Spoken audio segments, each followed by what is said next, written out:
नमस्ते। Story house channel में आपका स्वागत है। हमारी आज की कहानी का नाम है राजकुमार और जादुई बांस की फूल वाली लकड़ी। बहुत समय पहले एक राजकुमार था जिसका नाम विक्रमजीत था। वह बहुत खूबसूरत था और उसके पास सारे दुनिया के खजाने थे। पर उसे एक चीज की तलाश थी जो उसे अभी तक नहीं मिली थी। एक दिन वह जंगल में घूम रहा था जब उसने एक जादुई बांस की फूल वाली लकड़ी देखी। वह लकड़ी इतनी खूबसूरत थी कि विक्रमजीत ने उसे अपने साथ ले जाने का फैसला कर लिया। लेकिन जैसे ही वह लकड़ी उठाने के लिए उसके पास गया, उसे पता चला कि वह जादुई है। लकड़ी को उठाने से पहले जादुई बांस की पूंछ तोड़ लेनी पड़ेगी। विक्रमजीत ने जादुई बांस के मालिक से मदद मांगी ताकि उसे लकड़ी को उठा सके। जादुई बांस के मालिक ने उसे बताया कि उसे एक स्पेशल नुस्खा लगाना होगा जिससे बांस उतनी हल्की हो जाएगी कि विक्रमजीत उसे आसानी से उठा सकेगा। बांस का मालिक नुस्खा बताने के लिए कहा कि उसे बेहतर होगा जब वह उसकी मदद करेगा। विक्रमजीत ने उसकी मदद करने को तत्पर रहा और उसे बताया कि वह जो भी मदद कर सकता है वह कर देगा। बांस के मालिक ने उसे बताया कि उसे एक गुरु जी की तलाश है जो उसे जादुई शक्तियों का राज्य दे सकते हैं। विक्रमजीत ने बांस के मालिक की मदद करने के लिए सहमति दी और उसे बताया कि वह जितनी मदद कर सकता है वह करेगा। उसने जादुई शक्तियों के लिए अपना सारा ज्ञान और अनुभव साझा किया। बांस के मालिक ने उसे धन्यवाद दिया और उसे उस जादुई गुरु जी के पास भेजने का रास्ता बताया। विक्रमजीत ने जादुई बांस को अपनी गोद में ले जाकर गुरु जी के पास भेज दिया। जादुई गुरु जी ने उसे देखते ही उसे बताया कि उसे अभी तक क्या नहीं मिला था। विक्रमजीत ने उसे सब कुछ बताया और उसे जादुई शक्तियों का राज्य चाहता था।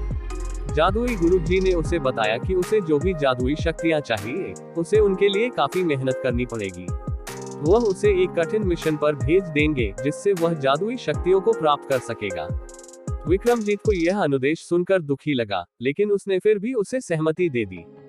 जादुई गुरुजी ने उसे एक पत्थर का टुकड़ा दिया और कहा कि वह इस पत्थर को तीसरे दिन तक अपने साथ रखे और उसके ऊपर स्पष्ट मन से जादू करे, तब उसे जादुई शक्तियों का राज्य मिलेगा।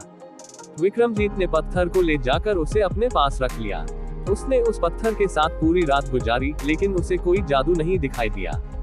अगले दिन भी कुछ नहीं हुआ और उसके साथ कुछ दिन गुजर गए। उसने निराश होते हुए सोचा कि शायद यह मिशन मेरे लिए असंभव है। लेकिन चौथे दिन, जब वह फिर से पत्थर के साथ बैठा था, एक छोटी सी बिल्ली वहां से गुजर रही थी। विक्रमजीत ने बिल्ली को देखा और उसे अपनी गोद में उठकर उसे अपने साथ बैठा लिया। बिल्ली काफी खुश दिख रही थी और उसने उसे चुम्मा भी दे दिया। इससे विक्रमजीत को अचानक एक विचार आया। वह सोचा कि अगर यह बिल्ली उसके साथ है तो शायद इससे कुछ बड़ा हो सकता है। वह बिल्ली को अपने साथ लेकर अपने मास्टर के पास गया। उसने बिल्ली को अपने मास्टर को प्रस्तुत किया और उसे अपनी सहायता के लिए बोला। मास्टर ने विक्रमजीत की मेहनत को देखा और बिल्ली की मदद से उसे जादुई शक्तियों का राज्य दिया।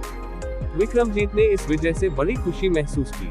उसने उस बिल्ली को आभार व्यक्त किया और उसे अपने साथ घर ले जाकर उसकी देखभाल की। उसने सभी को ये बताया कि कभी भी किसी भी काम के लिए हमें निराश नहीं होना चाहिए, क्योंकि हम न केवल खुश रहेंगे बल्कि हमें अपने लक्ष्य तक पहुंचाने में मदद मिलेगी।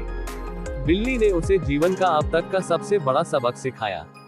इस तरह विक्रमजीत ने जादुई शक्तियों का राज्य हासिल कर लिया और बिल्ली ने उसे अपनी मेहनत का फल दिखाया।